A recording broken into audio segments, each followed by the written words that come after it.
하나님의 말씀 보겠습니다. 하나님의 말씀 화면이요. 네. 교독합니다. 유대인의 유월절이 가까운지라 예수께서 예루살렘으로 올라가셨더니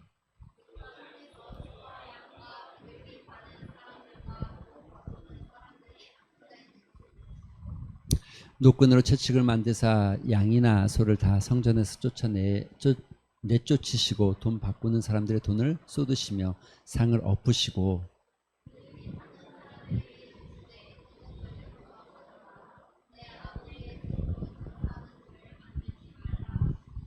제자들이 성경 말씀의 주의 전을 사모하는 열심히 나를 삼키리라 한 것을 기억하더라.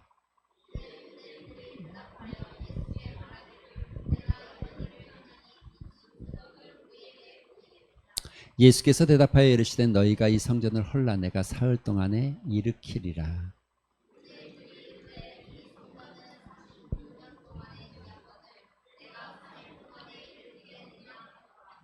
그러나 예수는 성전된 자기 육체를 가리켜 말씀하신 것이라.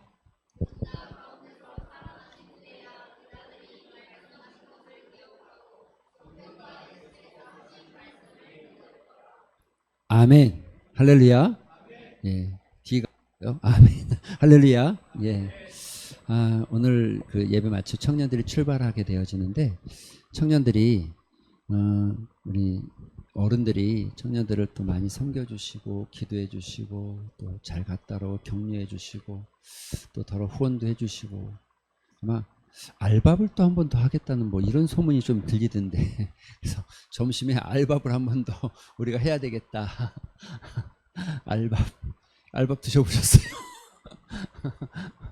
아멘이 안 나오는 거 보니까 안 해도 되려나 보다. 알밥.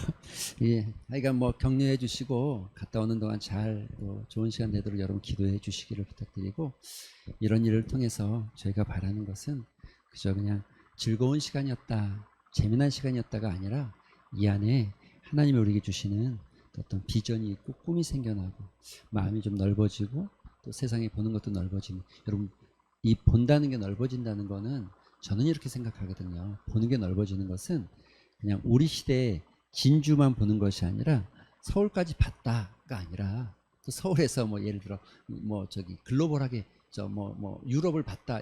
물론 이것도 수평적으로 넓어진 거죠. 그런데 시각이 진짜 넓어지는 건 이런 겁니다. 저 옛날 과거에서부터 현재까지 보는 거예요. 이해가 되십니까?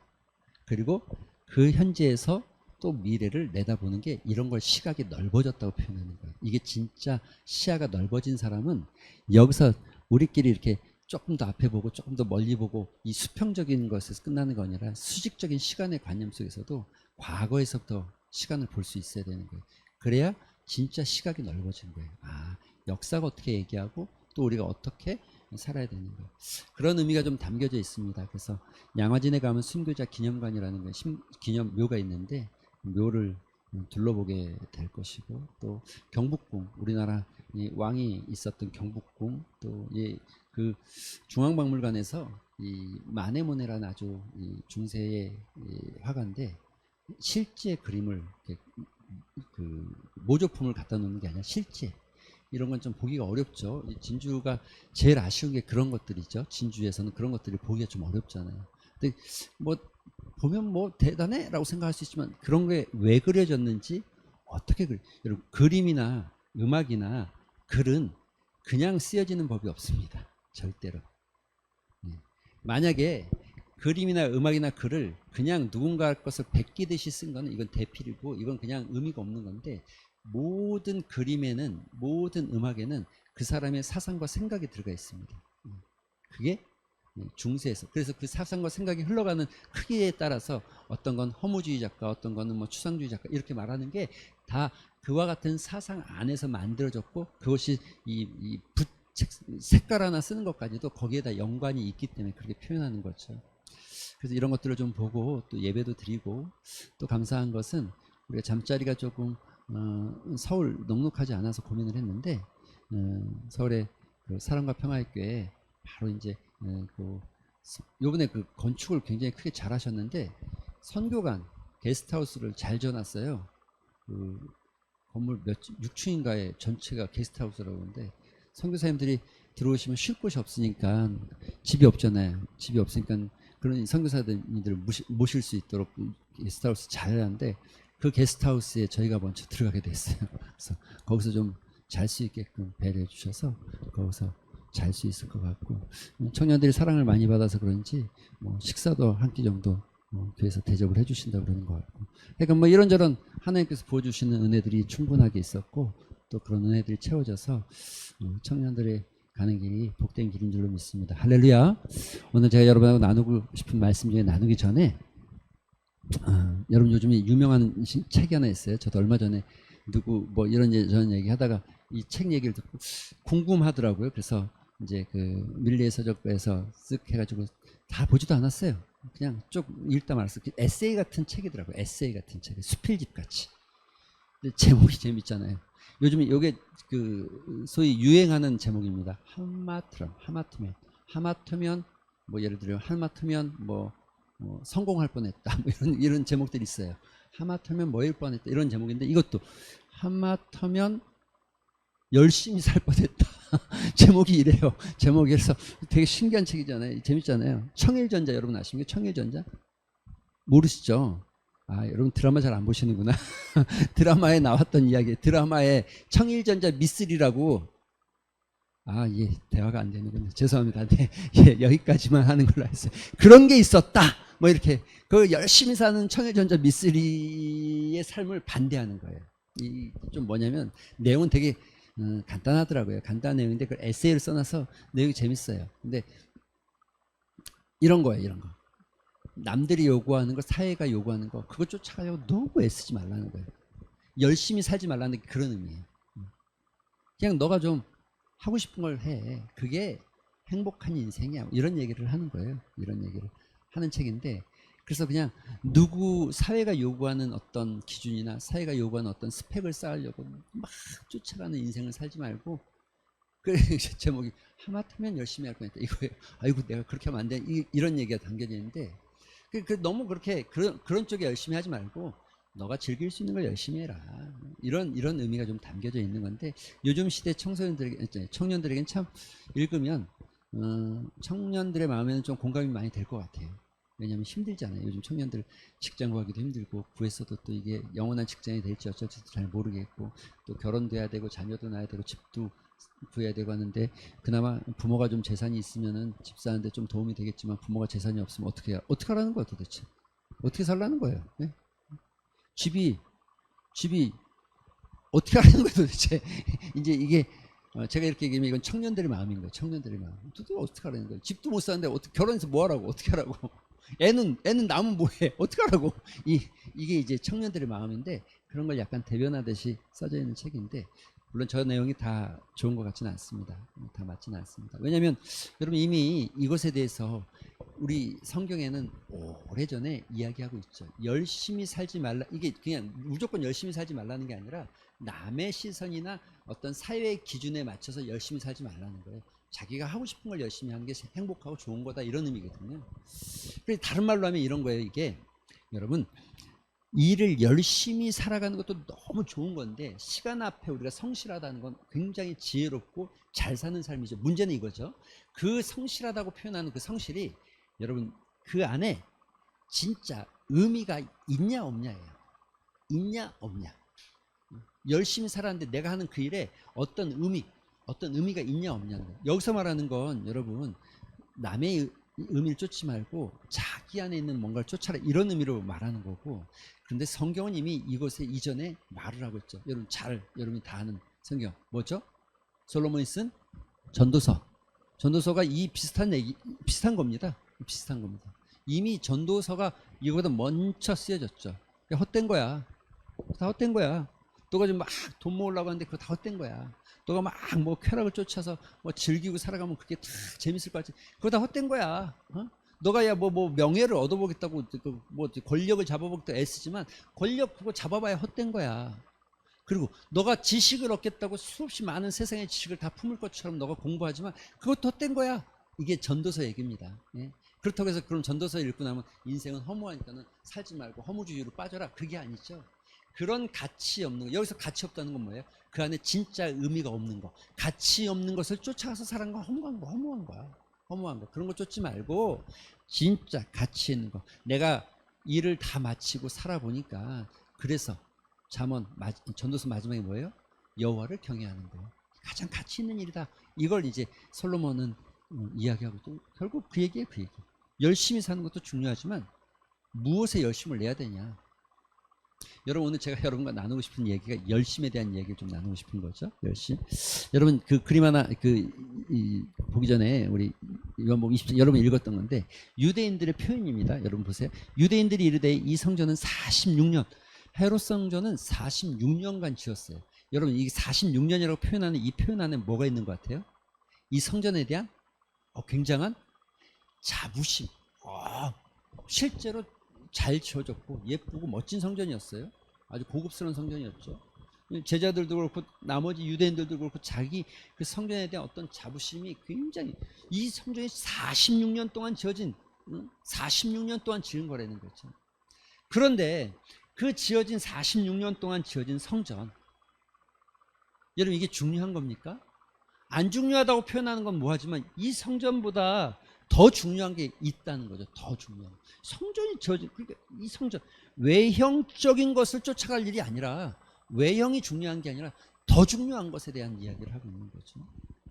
우리가 보통 예수님에 대해서 생각할 때 예수님은 늘 따뜻하고 예수님은 늘 부드럽고 그래서 온화한 미소를 짓고 어떤 스테인드 글라스 안에 촥 예수님 표정 보면 늘 언제나 양떼들을 촥 이끌고 온화하게 부드러운 그런 인자한 모습으로 양떼들이 이끄는 예수님. 그리고 가끔 저희 교회도 예전에 제가 일산에 있을 때 그 벽 한쪽 면에다가 정말 현수막을 엄청 크게 걸었어요. 엄청 크게 걸었어요. 이 현수막이 한 6배도 더 될 것 같은데 한 8배 정도 되는 현수막을 크게 걸고 그에다가 조명을 쫙 해서 썼어요. 그게 교회가 사거리에 있었기 때문에 사거리에 차량이 다니는 그 길에서 그게 너무너무 잘 보여요. 근데 실제 그거 보고 교회 온 사람이 있어요. 다니다가 근데 저걸 볼 때마다 예수님이 그 그림이 뭐였냐면 예수님이 이렇게 쫙 안아주는 거예요. 탕자 아시죠?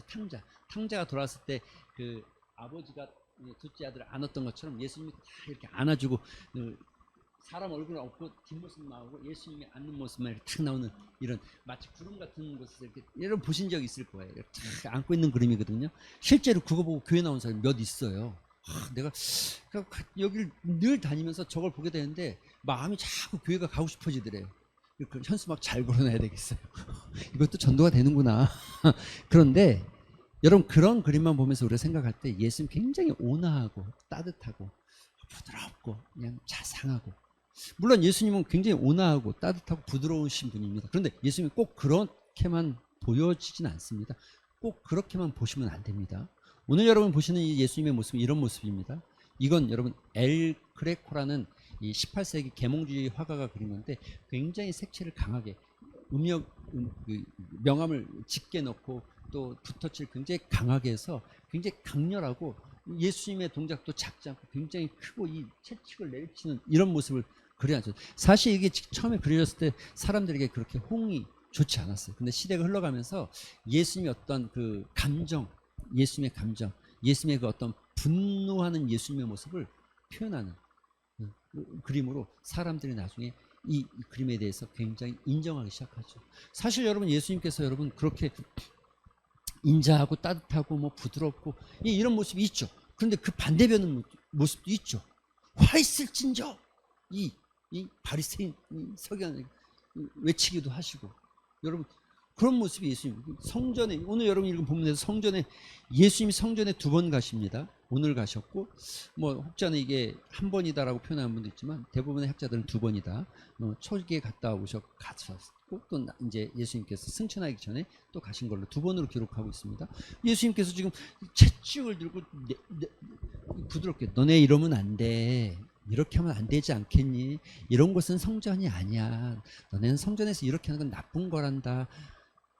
조금 얘들아 니네 좀 이것 좀 치우고 정리 좀 하고 우리 깨끗이 하고 예배드리자 이렇게 하셨어야 되잖아요.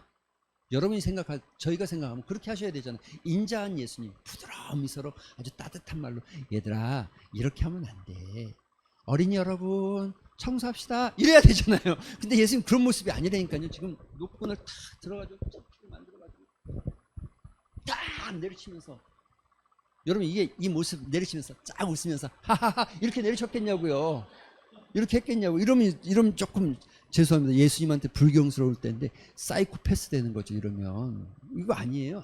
그래서 엘 크레코는 예수님의 그런 모습이 아니라는 거예요. 예수님이 굉장히 용감하고 예수님의 어떤 온화하고 따뜻하고 부드러운 여성성이 있는 게 아니라 예수님 안에 남성성이 굉장히 강했다.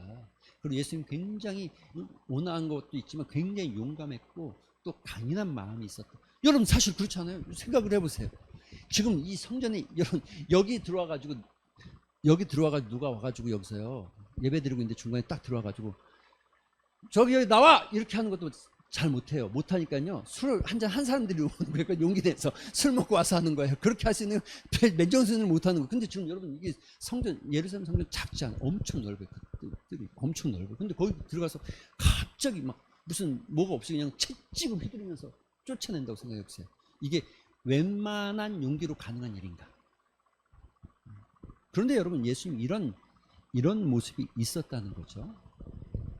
이 모습이 그러면 왜 나타났는가? 여러분 여기 보면 이런 말, 여기 그림에 엘 크레코가 아주 세밀하게 묘사한 있는데, 여러분이 보시는 우측 하단 요 밑에 예, 그러니까 이 오른쪽 하단, 예? 오른쪽 하단에 두 사람이 얼굴 맞대고 얘기하는 게 보이시죠?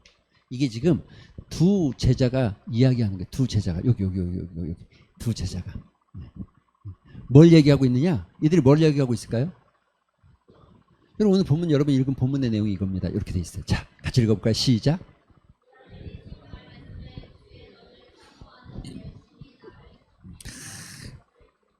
쑥닥쑥닥거리게 예수님 막 이런 모습을 보면서 제자 둘이 옆에서 다 얘기하는 거. 야야야 큰일 났다. 여러분 저 말씀이 어떤 모습으로 들려요? 예수님이 열심히 나를 삼켰다. 열심히 나를 덮어서 내가 열심히 살아, 이렇게 들리시는 게 아니라, 그런 내용이 아니라 이런 게 큰일 났다. 야 쓸데없는 열심 내니까. 야, 저거 지금 여러분 시편 69편인가요? 그 다윗의 시에 나와 있는 말씀입니다. 다윗의 시에 나와 있는 그 시편의 말씀을 제자들 생각. 근데 다윗이 저걸 지을 때 어떤 마음이었냐면 핍박과 환난과 공고함에 있을 때였어요. 그래서 내가 믿음의 열심을 따라 살아갔더니 핍박과 환난과 공고함이 왔다는 거예요. 그래서 예수님의 채찍을 휘두르는 이것 때문에 뭐가 있을 거라는 거예요. 지금 어떤 게 생겨날 거라는 거예요. 제자들 마음에는, 제자들 보기에는 이제 큰일 났다. 큰일 났다. 제자들 보기에는 이제 큰일 났다. 분명히 예수님이 이제 대제사장, 서기관, 바리새인들이 공격할 텐데 어떡하냐, 이런 마음이 들어진 표현을 이렇게 한 거예요. 지금 이 얘기. 제자들의 성경 말씀에 주의 전을 사모하는 열심히 나를 삼키리라 한 것을 기억했다. 여러분 기억할 때 물론 이런 말씀을 기억하는 것도 성경의 말씀이니까 기억하는 게 좋지만 조금 더 좋은 걸 기억할 필요가 있습니다. 기억이라는 단어가 두 번 나옵니다. 오늘 기억이라는, 예, 두 번 나오게 됐어요. 여러분 잘 기억하셨으면 좋겠습니다. 몇 번 나온다고요? 네, 두 번 잘 기억하시면 좋겠습니다. 첫 번째는 열심을 내는 것을 기억했다 이거죠.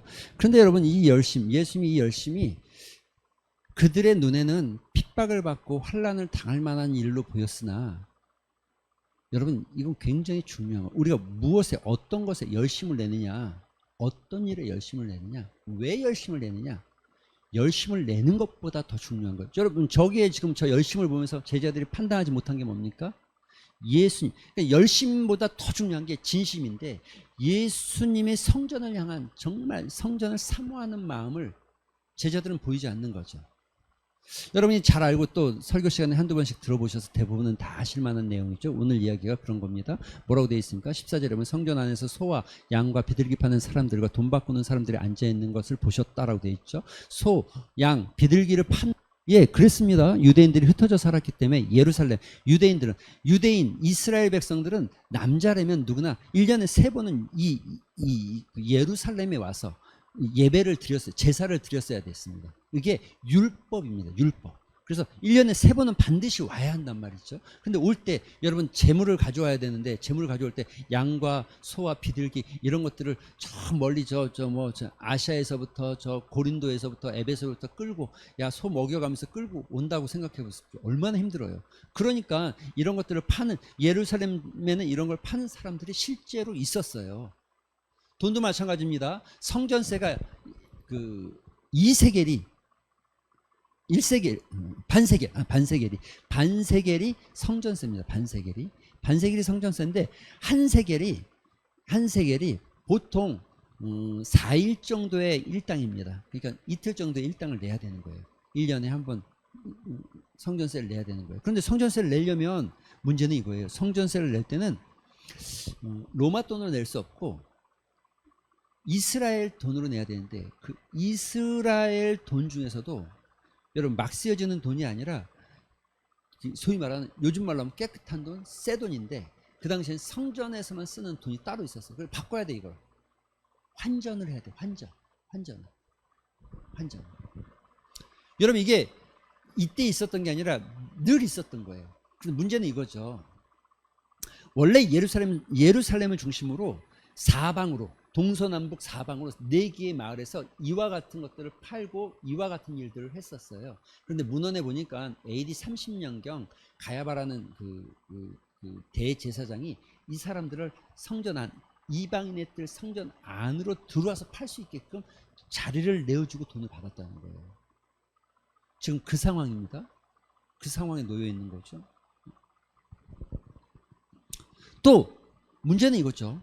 그렇게 돈을 주고 자리에 들어왔으니까 돈을 내가 쓴 만큼 그러니까 감가상각해야 될 거 아니에요. 벌어야 될 거 아니에요. 그러니까 이게 되게 막 붙여서 이게 배로 붙이는 게 아니라 이 문헌에 보면 심지어 같은 값에 예를 들어 소 한 마리를 20배 넘게 받았대. 그만큼이나 많이 받아서 풍리를 취했다는 거죠. 이런 상황입니다. 그때 예수님께서 일어나시죠. 3가지 행동이 나오죠. 노끈을 만드셨습니다. 그리고 성전에서 양이나 소를 내쫓고 돈 바꾸는 사람들의 돈을 쏟아버리고 상을 뒤집어 엎어버렸어요.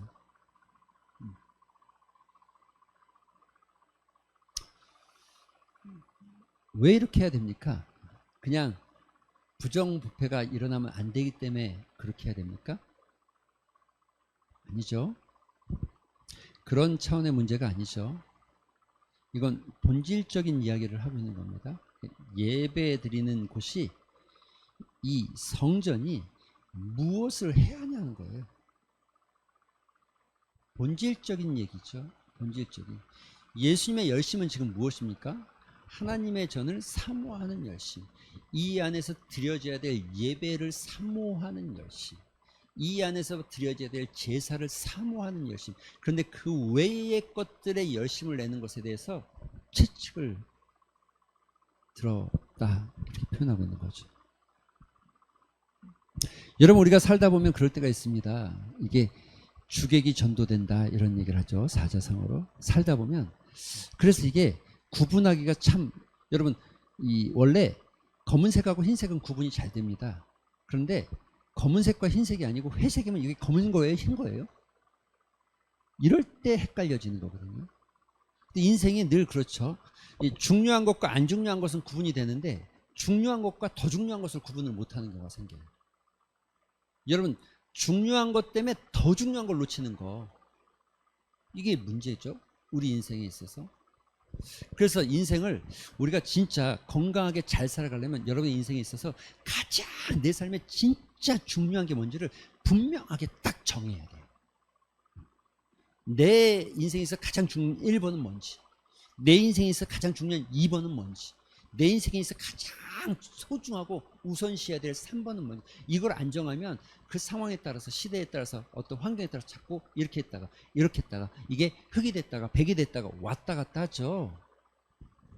정해야 되죠. 옛날에 정하죠. 옛날에 늘 우리가 시대별로 나타나 있지 않습니까? 70년대, 80년대, 60년대 후반부터 70년대, 80년대 살아간 사람들은 일이 가장 우선순위였습니다. 집을 일으키고 경제를 살리고, 그래서 돈 버는 게 가장 먼저였어요. 그런데 90년대 넘어서고 2000년대 들어서면서부터는 이제는 핵가족, 대가족에서 핵가족화 되고 핵가족이 더 작은 가족이 되어지니까 가족이 먼저, 자녀가 먼저. 요즘엔 자녀가 먼저해서 너무 자녀를 먼저 하다 보니까는 내 아이는 왕의 DNA를 가지고 있다, 뭐 이런 얘기 자꾸 해야 되는데 왕의 DNA는 예, 그런 것도 있구나 싶은 마음이 듭니다. 왕의 DNA를 가지고 있대잖아요. 그래서 내 아이에겐 절대로 하지 말아라 또는 뭐 안 된다 또는 뭐라고요? 뭐가 더 있대? 뭐 그런 말은 하지 말래요. 왜냐하면 왕의 DNA가 있기 때문에 그런 거 얘기하면 안 된대요. 내 아이에게는. 그런 시대에 살고 있죠. 그래서 여러분도 정해지지 않으면 헷갈려요. 공부할 때 가장 우리가 교육학에서 교육을 공부하다 보면 이런 얘기를 많이 합니다. 교육의 적은 옆집 아줌마래요. 옆집 아줌마. 왜 옆집 아줌마가 교육의 적이냐? 옆집 아줌마가 와서 이야기해. 야, 우리 저기 그 A 학원에 보냈는데 성적이 올랐어. 거기 돈이 비싸도 거기 진짜 좋아. 그러면 그 얘기를 딱 듣는 순간 엄마의 마음이 여기서부터 흔들리기 시작해. 이제 우리 아이가 성적이 안 나오는 건 내가 저기 못 보내줘서 그런가 보다. 내가 저기 보내줘야 되는데 돈은 좀 없는데 우리 남편, 아유 이놈 남편 돈도 잘 못 벌어오고 뭐 하는지 모르겠네. 이런 이제 여기서부터 시작이 돼요. 그래서 어떻게든지 보내고 싶은 마음이 들어지죠. 그러다가 또 앞집 아줌마를 만나네. 근데 앞집 아줌마 얘기를 들어보니까 거기가 아니래요. 거기는 그냥 단과인데 단과 보낼 일이 아니래. 종합반을 보내야 되는데 여기 가면 끝내준대요. 거기 가면 무조건 성적 상위 올라. 그럼 또 마음이 흔들려요. 또 그러다가 또 조금 있다 기숙사 학원이 더 좋대요. 돈이 좀 비싸긴 하지만 한 달에 막 300만 원씩 넣어야 되는데 기숙사 학원 보내면 서울대 스카이 간다는 거예요. 그럼 부모의 마음이, 여러분 여기 왜 흔들리는 줄 아십니까? 기준이 없으면, 기준, 자기가 중요하다고 생각하는 게 없으면 이렇게 흔들려요. 이렇게 신앙을 갖는다는 게 뭐냐면, 여러분 신앙생활하고 믿음생활을 갖는다는 게 뭐냐면 여러분의 인생에 중요한 게 생겼다. 여러분의 인생에 중요한 게 생겼다. 할렐루야. 그런데 이게 이 중요한 게, 여러분이 생각하는 그 중요한 게 지금까지 우리가 중요했던 그 중요한 것이 아니라 이 중요한 게 바뀌었다. 이게 신앙이 됐다, 이런 의미예요. 바뀌었다. 이게 신앙이 됐다는 거예요. 그래서 이걸 우리가 다른 말로 하면 예수님이 나의 주인이 됐다, 이 표현이에요. 이 표현. 예수님의 열심은 지금 여러분 성전을 내쫓고 청결하게 하고 지금 이곳에서 너희가 뭐 하고 있냐는 거죠. 예배드릴 곳에서 너희가 지금 뭐 하고 있냐는 거죠. 탐욕과 욕심과 사기와 시기가 가득한 곳으로 만들고 있는, 이게 뭐 하는 짓이냐는 거죠. 채찍을 내리쬐고 그냥 채찍을 휘두르는 정도가 아니라 상을 뒤집어 엎어버리고, 여러분 그냥 이렇게 예쁘게 싹 엎은 게 아니잖아요. 절대 그럴 일이 없잖아요.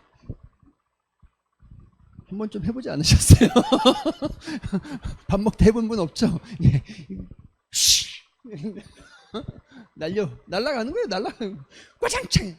근데 요즘 제가 걱정하는 게 하나 있어요. 이게 조금 삼천포긴 한데, 저는 텔레비 볼 때마다, TV 볼 때마다 가끔 이게 드라마에서 분노가 나고 막 화가 나면 들어서 뭘 막 던지고 깨.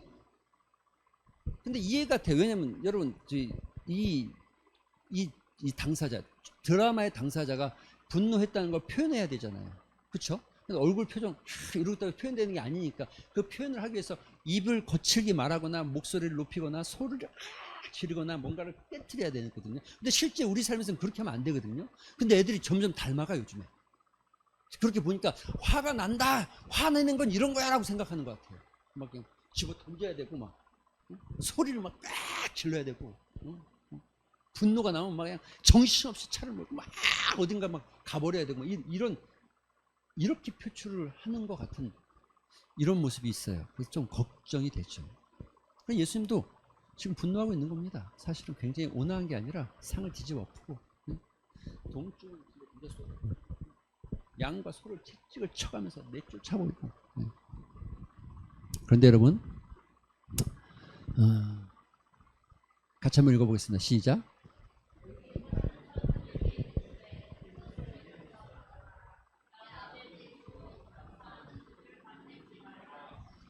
장사.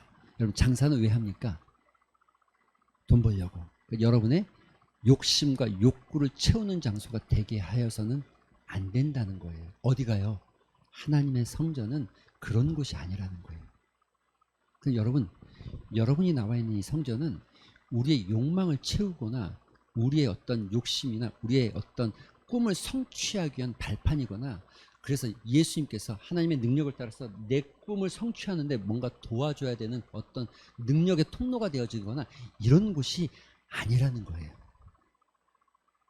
장사한 곳, 탐욕이 깃들어 있는 곳이 아니라는 거예요. 여기는 하나님의 사랑이 있는 곳이고, 여기는 헌신과 봉사가 있는 것이고, 여기는 하나님과 깊은 교제가 있는, 하나님 앞에 나아가는, 여기는 내가 죄인임을 고백하고, 여기는 내가 하나님의 사랑을 경험하는 장소, 그게 성전이라는 것이에요.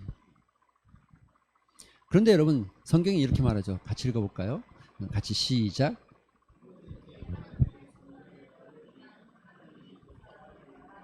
네, 거기까지. 여러분 이렇게 말하고 있는 거예요. 성전 더럽히면 어떻게 하겠다고요? 정신 번쩍 들죠? 이런 말 나오면 정신 한 번씩 번쩍 들잖아요. 성전 더럽히면 어떻게 하겠다고요? 여러분 근데 여러분 이런 말씀을 들을 때 여러분 좀 저는 긴장할 필요가 있다고 생각합니다. 여러분 긴장하셔야 돼요. 저거는 우하거나 아니면 협박이거나 아니면 그냥 지나가는 말로 쑥 하나님 던지는 그런 게 아니라는 거죠. 어떤 부분에 있어서 하나님께서 예화를 들기도 하고 비유를 설명하기도 하고, 예수님이 어떤 부분에 있어서는 그렇게 이야기하면 어떤 부분 너무나 명쾌하게 정확해요. 믿고 세례를 받으면 구원을 얻는다, 이렇게 돼 있어요. 믿고 세례를, 그러니까 믿지 않으면 구원 못 받는 거예요. 세례는 부수적인 거죠. 믿고 구원을 받는데 안 믿으면 구원 못 받는 거예요. 불신은 구원 못 받는 거예요. 이건 정해진 법칙, 그냥 하나님 말씀 안에 들어있는. 그럼 거기다 뭔가를 믿고 세례를 받아야 구원을 얻는데 여기다 그 사이에 뭔가를 끼워 넣을 수 있는 게 하나도 존재하지 않아요. 이것도 마찬가지입니다. 하나님의 성전은 더럽히지 말라는 거예요. 왜? 여기는 하나님의 임재하는 거룩한 곳이고, 하나님이 계셔야 될 곳이고, 하나님의 임재, 하나님을 만나는 거룩한 곳이기 때문에 그렇다는 거죠. 그런데 여러분 고린도전서 3장 17절 이 앞절에 뭐가 되어 있는 줄 아십니까? 16절이 뭔지 아십니까? 16절 말씀이 더 중요한 거예요. 16절을 기억해야 됩니다. 16절의 말씀은 이렇게 되어 있죠. 같이 읽어볼까요? 시작.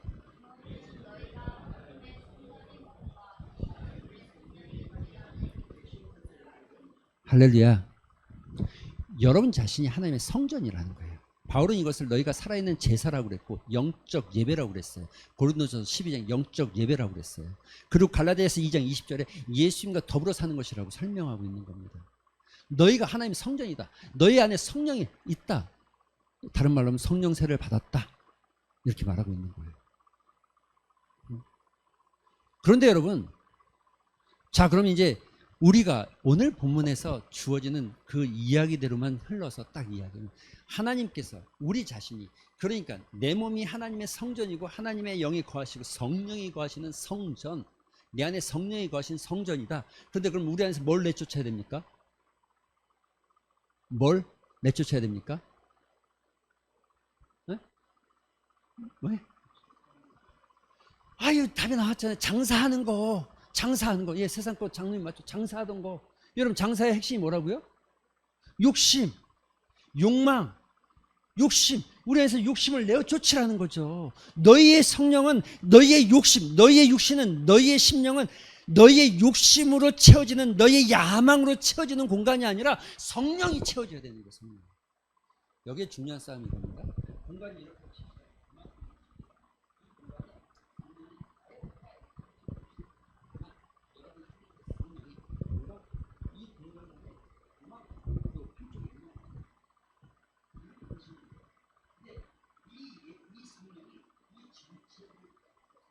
그러니까 이 공간 전체를 다 채울 때 이걸 뭐라고 그런다고요? 성령 충만. 그게 성령 충만입니다. 그럼 성령 충만 핵심은 뭐예요? 여러분 안에 뭐가 없어져야 돼요? 그렇죠. 여러분의 생각과 여러분의 욕심과 여러분의 뜻과 내 생각이 아니라 하나님의 뜻이 드러나기를 소망하는 게 성령 충만의 핵심입니다. 할렐루야. 기도하면 막 병이 낫는 게 성령 충만이 아니고요. 기도해서 병이 낫는 건 성령 충만이 아니라 그건 성령의 은사, 하나님이 주신 거예요. 그 은사는 때에 따라 두 가지 방법이 있죠. 필요에 따라, 하나님이 그 사람으로부터 영광을 받아야 될 필요에 따라, 또 그 상황의 때에 따라. 주시는 건 하나님이니까 누구에게 줄지는 모르죠. 하나님이 일하고 싶은 누군가에게 주시겠죠. 때로는 목회자에게, 때로는 장로님에게, 때로는 정말 평신도 청년들도 얼마든지 가능하죠. 그 성경이 이렇게 말하죠. 뭐라고요? 믿는 자의 기도는 역사하는 힘이 있다. 할렐루야. 무슨 기도가요? 성령 충만한 기도가 아니라 무슨 기도가요? 믿는 자의 기도가. 믿는 기도. 마태복음 21장 22절 뭐라고 그래요? 믿고 기도하면 그대로 된 줄로 믿어라. 믿음의 기도가 역사가 있다는 거예요. 믿음의 기도가. 믿음의 기도가. 성령 충만은요? 성령 충만했더니 그래서 어떤 것들이 나타난다고요? 성령께서 우리 마음을 다, 우리 안에 있는 욕심과 이기심과 시기 질투를 다 몰아내고 우리 마음을 다 차지하기 시작해서 내 안에 성령 충만이 꽉 하니까 어떤 열매가 나타나요? 막 기도하면 귀신이 쫓아내고 이런 열매가 나타나는 게 아니라 갈라디아서에 뭐라고 그래요? 성령의 열매는 오직 사랑과 희락과 화평과 오래 참음과 자비와 양성과 충성과 온유와 절제, 이런 것들이 우리 안에서, 우리 삶에서. 그런데 여러분 제가 얘기했죠. 이 9가지 열매는 나 혼자 어디 무인도 가서 맺을 수 있는 열매가 하나도 없다고요. 있습니까 거기에? 그런 열매가 없어요. 여러분 생각하겠죠. 무인도 혼자서 성령 충만한 열매를 맺어서 살아갈 수 있다고요? 없어요. 아, 이렇게 질문하겠죠. 아, 그래도 거기 기쁨이 있잖아요. 희락은 기쁨이니까 혼자서도 막 기뻐하면 되는 거 아니냐고 이렇게 생각하는 거겠죠. 여러분 그렇게 생각하죠. 분명히 여기서 그렇게 생각하는 분이 있어요. 웃는 분들은 범인이다는 거죠. 그런데 그게 아니에요. 여기는 다 관계예요. 관계. 크게는 사랑이라는 큰 하나의 모양이 여러 형태로 나타나는 모양을 설명하고 있는 것이고, 기쁨이라는 게 이런 거예요. 옆 사람이 울고 있는데 나 혼자 기뻐가지고 이게 기쁨이 아니에요. 함께 울어주고 함께 기뻐.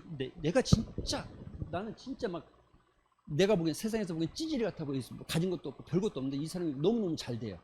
너무 막 엄청 잘 됐어요. 사돈이 땅을 사도 배 아픈 게 인간인데, 그런데 성령 충만한 사람 어떻게 한다고요?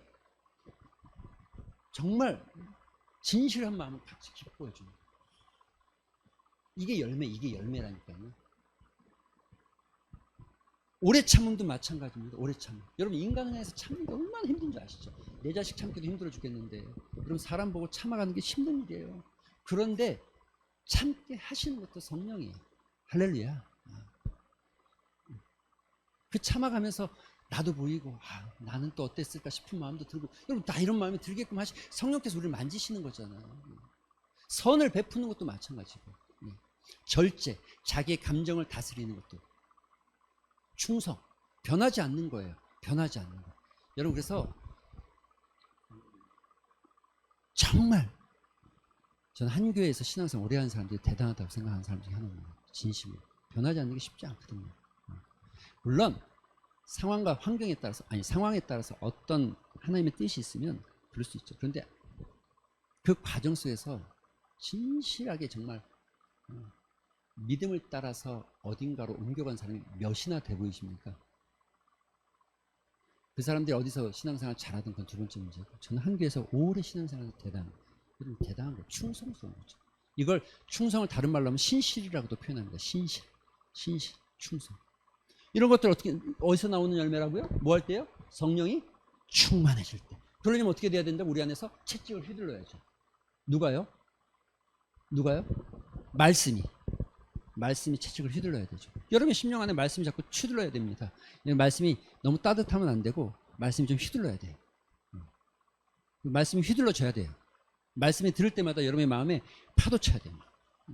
태풍이 치고 밀려오고 막 이런 게 있어야 돼요. 막 거부도 하고 반항도 해보고, 그런데 또 채찍 몇 대 맞고 쫓겨가기도 하고, 이런 정말 이런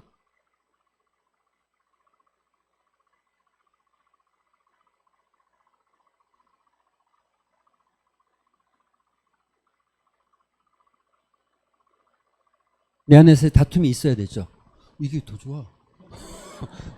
쟤네들이 내 거보다 더 좋은 걸 썼구나. 예, 그런 게 있어요. 그런 게 있어요. 자, 보세요. 그 다음 거 한번 보겠습니다. 이에 유대인들이 대답하여 예수께 말하기를 내가 이런 표적을 행하니 무슨 표적을 우리에게 여기서 표적이라는 건 어떤 기적이나 이적을 말하는 게 아닙니다. 너 무슨 권한으로 이런 얘기하는 거야? 너 뭔데? 네가 뭔데? 네가 뭔데 여기서 지금 너 이거 이러라 저러라 말라 하는 거야? 너 뭐 증 있어? 이렇게 말하고 있다는 거예요. 지금 유대인들이 예수님한테 너 증 가진 거 있어? 보여줘봐. 이런 표적. 너 표시인 거 있으면 줘봐봐. 이런 말 하고 있는 거예요. 이런 말 하고 있는 거예요. 근데 여러분 예수님이 뭘 더 필요합니까? 성전의 주인이 누굽니까? 오늘 우리 새가족 공부도 그거 했는데 교회의 주인이 누굽니까? 예수님. 근데 뭐가 더 무슨 증을 내가 주인인데 무슨 증을 보여야 됩니까? 여기에 있는 유대인들과 제사장과 바리새인과 서기관들 증이 필요해요. 왜? 예수님께 인정받아야 되기 때문에. 그렇지만 예수님은 증을 보일 게 없잖아요. 그래서 예수님이 이렇게 말씀하십니다. 너무 어이가 없는 그 사람들에게 성전의 주인이 누구인지를 설명하고 있는 거죠. 여러분 보세요. 예수께서 대답하여 이르시되 이 성전은 헐라 내가 사흘 동안에 일으키리라. 이게 가능한 얘기입니까? 그럼 여러분 이걸 어떻게 해석했습니까? 어떻게 해석했어요? 너무 가능한 얘기죠. 여러분 성전은 어떤 곳이에요? 성전은 그냥 구약적 개념으로 성전은 어떤 곳이에요? 하나님과 인간이 만나는 곳이죠. 근데 만나려면 어떻게 해야 됩니까? 만나려면 네? 만나려면 어떻게 돼?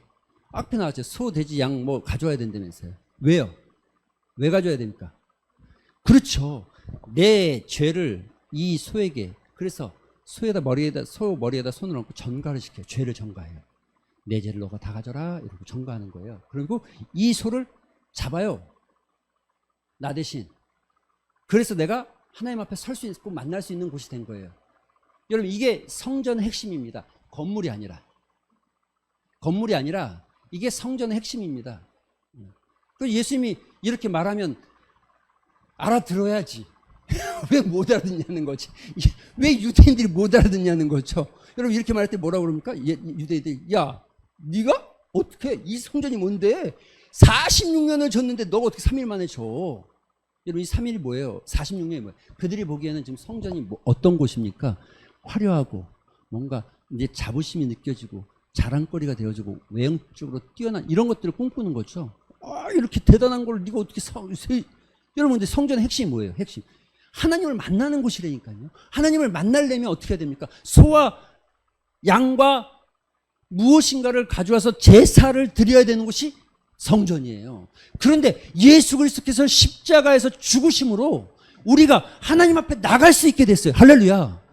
그래서 너희가 이제는 너희 스스로가 예수 그리스도의 영이 성령이 너희 안에 거하시기 때문에 너희는 어느 때든지 내 이름으로 구할 수 있고 내 이름으로 나갈 수 있고 내 이름으로 너희가 행하는 모든 것들을 할 수 있다. 그러니까 너희가 성전이다. 이렇게 얘기한 거예요. 내가 이 성전을 만들겠다는 거죠. 이 지금 화려한 이 성전이 아니라 너희들이 자랑스럽게 생각하는 이 성전이 아니라 내가 만들 성전은 바로 이거. 3일이면 충분하다. 왜 3일이면 충분하니까? 죽죠. 사람이 죽으면 옛날엔 24시간이 지나야 염을 합니다. 24시간 전엔 염을 안 합니다. 왜요? 혹시 살아나니까. 가끔 살아난 사람들이 있어요. 죽었다고 생각했는데 아이고 하고 뭐 다 뿌렸는데 염 좀 하려니까 갑자기 관에서 벌떡 일어난 사람들이 옛날에 있었다니까요. 그래서 여러분 완벽하게 죽었다라고 생각하는 시간이 언제냐면 최소 24시간이에요. 24시간. 그래서 24시간 후에 염을 하게 돼 있어요. 그러니까 우리 요즘 말로 하면 입관식을 하게 돼 있어요. 지금은 의사가 의학적으로 판단을 했기 때문에 24시간이 아니어도 입관을 하죠. 그럼에도 불구하고 하루를 지내는 것은 그 옛날의 그 전통을 따라오기 때문에 하루를 지내서 하는 겁니다. 그래서 3일장을 치르는 게 입관하고 발인하고 이 과정이 3일장이죠. 보통. 그러니까요. 예수님이 3일 만에 이틀이 아니고 3일이어야 되는 게 그래서 그런 거예요. 이해가 되시죠? 돌아가셨어요? 완전히 죽었다는 것을 확인했어요? 완전히 죽어야 되겠죠? 왜요? 재물이니까. 무엇 때문에 재물된 겁니까? 여러분의 죄와 우리 죄 때문에 재물이 되셨으니까 완전히 죽어야 되겠죠? 그래서 우리가 그 십자가의 피를 의지해서 하나님 앞에 나올 수 있는 존재가 되어진 거죠. 할렐루야. 근데 여러분 이걸 왜 썼다고요?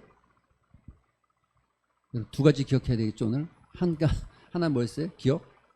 예, 두 번째 여러분 보세요. 자기 육체를 해서 말씀하셨다 그랬더니 제자들이 몰라요. 인생을 이 얘기를 다 듣고 몰라요. 그런데 언제 알아요?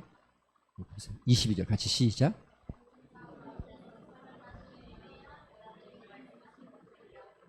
할렐루야. 할렐루야. 그러니까 좋은 걸 기억해야 믿음이 생겨요. 엉뚱한 걸 기억하면 아이고 큰일 났다. 이제 예수님 핍박받겠다. 아이고 큰일 났다. 이 생각뿐이 안 들죠. 그런데 뭘 기억해야 되냐면 하나님의 말씀을 기억할 때 믿음이 생겨요. 할렐루야. 하나님의 말씀이 기억될 때, 여러분의 삶에서 기억될 때 은혜가 나타나요. 이거는 너무너무 정답이에요. 여러분 살다가 고민해 보세요. 내가 이게 소위 요즘 말로 하면 똥인지 오줌인지 똥인지 된장인지 구분을 못해요. 그런데 이 구분하는 어떤 기준점을 가지고 있으면 아 이건 똥이고 이건 된장이고 알죠. 다른 말로 하면은 내가 이 구별하는 이 기준을 알고 있으면 이거 똥오줌 하니까 조금 똥된장이니까 좀 그러니까 여러분 다른 걸로 합시다. 그러면 우리가 보석인지 그냥 뭐죠? 돌은 좀 그렇고 루빅이라고 하죠? 루비라고 그러나요? 아니 큐빅. 그래. 뭘 좀 아는구나. 큐빅. 그렇죠. 이 다이아하고 큐빅이에요. 근데 여러분 이게 진짜인지 가짜인지 뭘로 구분해요? 그 구분하는 방법과 기준을 아는 사람은 할 수 있어요. 기억하고 있는 사람은. 배웠어요. 알려줬어요. 그런데 배울 때는 기억했는데 며칠 지나니까 잊어버렸네. 그래서 뭘 사러 갔는데 이게 큐빅인지 다이아인지 구분이 안 돼. 그래서 상대가 큐빅이라고 다이아라고 하니까 맞나 싶은데 샀어요. 사서 보니까 큐빅이면 어떡하고요. 기억하는 게 매우 중요한 거죠. 하나님의 말씀을 기억하는 게 이런 거예요. 여러분의 삶에서 일어나는 어떤 일들을 만나죠. 분명히 만나게 돼 있습니다. 우리 인생 안에서 여러분 사건 사고가 일어나고 있잖아요. 어떤 일들. 오늘은 기분 좋을 수도 있고 오늘은 기분 나쁠 수도 있고 오늘은 슬플 수도 있고 오늘은 즐거울 수도 있는데 그 일들을 만날 때에 하나님의 말씀이 기억되기 시작할 때 그것이 이게 은혜였구나. 내가 이걸 통해서 하나님 믿어야 되는구나. 알게 된다는 거예요. 할렐루야. 그래서 중요한 거예요. 기억하는 게. 그런데 엉뚱한 걸 기억하고 있으면 안 되고 진짜 하나님의 말씀을 기억하는 게 이렇게 중요하다는 거죠. 오늘 말씀을 정리하겠습니다. 말씀을 맺겠습니다. 하나님께서 오늘도 우리에게 은혜 주시는 건 무엇이냐면 두 가지입니다. 두 가지만 기억하면 됩니다. 두 가지만. 하나는 여러분이 성전인 걸 기억하셔야 됩니다. 내가 성전인 걸. 하나님의 성령이 거하시고 예수님이 거하는 성전인 걸 기억하셔야 됩니다. 내 안에 욕심과 야망 이런 것들로 채우지 마시고 하나님의 말씀이 기억되기 위해서 하나님의 말씀으로 여러분의 영혼이 채워지는 은혜가 그런 은혜를 사모하고 하나님 내가 그런 마음으로 그런 은혜를 사모하면서 살게 하시고 한 주간도 살게 하여 주시옵소서. 이런 마음으로 여러분 우리 잠시 한번 기도하는 시간 가졌으면 좋겠습니다. 우리 같이 말씀을 생각하면서 이런 마음 가지고 우리 잠시 한번 한 1, 2분 정도 기도하고 마침 기도하겠습니다. 기도하겠습니다. 아버지 하나님 감사합니다. 오늘 중에서 우리를 아버지 말씀의 자리를 불러주시고 말씀을 듣게 하시니 감사합니다. 하나님 우리가 오늘 말씀 들을 때에 주신 은혜 앞에 서게 알려주시옵시고 하나님의 말씀이 기억되고 하나님의 말씀이 아버지 우리의 심령 안에서 살아 역사해서 성령께서 아버지 우리를 만지시고 성령께서 우리의 삶을 이끌어 가시고 성령께서 충만해서 내 삶에서 아버지 성령의 열매들이 나타나는 은혜가 있게 하여 주시옵소서. 나가기도 하기 원하는 것은 아버지 하나님께서 은혜 주셔서 아버지 내 마음속 하나님께서 아버지 우리 심령이 아버지 내 마음속 하나님의 말씀이 기억되게 하시고 우리가 어떤 인생의 삶에서 아버지 어떤 일들을 만날 때 그 말씀으로 해석하고 그 말씀으로 아버지 하나님 은혜를 사모하고 말씀 가운데 주신 은혜를 사모하고 또 그 말씀으로 우리의 신앙과 믿음이 더욱 돈독해지고 아버지 자라가는 역사가 일어날 수 있도록 주님 축복하여 주시옵소서. 하나님 우리가 하나님의 영이 거하시는 성령이 거하시는 성전인 것을 주님 기억해 하여 주시옵소서. 하나님 우리 안에 성령이 충만하게 채워져서 내 안에 있는 욕심과 욕망과 야망은 몰아내게 하시고 오로지 하나님의 말씀으로 채워지는 성령 충만함을 따라 성령의 열매들이 우리의 삶에서 맺혀지는 역사가 있게 하여 주시옵소서. 하나님께서 세우신 주님의 거룩한 교회가 하나님 성령으로 채워지고 하나님 이 교회 하나님의 뜻과 하나님의 말씀만 살아 역사하는 교회가 되게 하여 주시옵소서. 감사드리며 예수님의 이름으로 기도합니다.